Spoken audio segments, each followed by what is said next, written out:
We've got a massive update on the Supreme Court's bombshell from Friday. The justice just ruled against Trump's huge global tariffs, and I'm breaking it down super simply in this quick video so you can follow along easily. In a clear 6-3 ruling, the court struck down Trump's sweeping global tariffs that he imposed using IEEPA, the International Emergency Economic Power Act, a 1977 law meant for handling national emergencies involving foreign threats like imposing sanctions and freezing assets on governments whom United States engage in either international tensions or conflicts. A cross-party group of justice, 3 conservatives plus 3 liberals, agreed Trump's went way too far. The president can't use IEEPA to slap on these massive tariffs without clear permission from Congress. The Chief Justice Robert made it clear.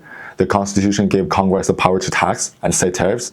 The president don't have unlimited authority to impose unbounded tariffs whenever they want. They need a clear okay from Congress for something this big, and IEEPA just doesn't cut it. So which tariffs got thrown out? The big ones, the reciprocal or global ones, the baseline 10% extra on imports from almost every country worldwide. Second, the higher add-ons on countries accused for bad trade practices. Third, the special ones on Canada, Mexico, and China said it was tied to stopping fentanyl flows and drug issues.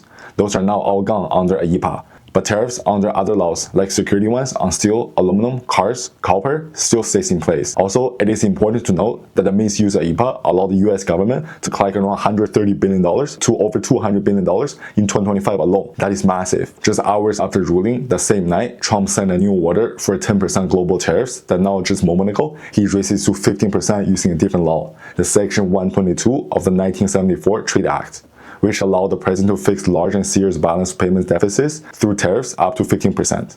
But this one is only temporary, up to 150 days max, unless Congress approves otherwise. He also plans to use Section 301 of the same law later for target ones on unfair trade from specific countries. However, Canada and Mexico get exemptions for goods following USMCA. The immediate reaction on Friday, stock rose and it felt like relief. After the decision hit, US market jumped. Stocks that rely heavily on imports, think cheap goods from China and Vietnam, jumped because those tariffs were adding extra costs. Removing them means lower potential expenses and better margin. The retailers and consumer brands like Amazon and Apple were among the top performers in DOL. Other big movers include A&F, Dollar Tree, Victoria's Secret, Lululemon, Dick's Sporting Goods, and even Nike were up. Online marketplaces and e-commerce like eBay up around 3.5%. IC jumped 7% on the spot. Tech and big importers like Google rose nearly 4%, and logistic firms like Old Dominion Freight Line outperformed. Overall, the S&P 500 closed up around 0.7%. The tech-heavy index Nasdaq gained nearly 1%, and Dow added 0.5%. But who might not like this? The domestic producers protected by tariffs. So steel, aluminum, autos, and some manufacturing got a shield from cheap foreign competitions. However, the imposed tariffs for many of these sectors are under other laws, like Section 232, which are still in place, so you shouldn't see any big changes there. The rally stayed limited, but the outcome was largely anticipated.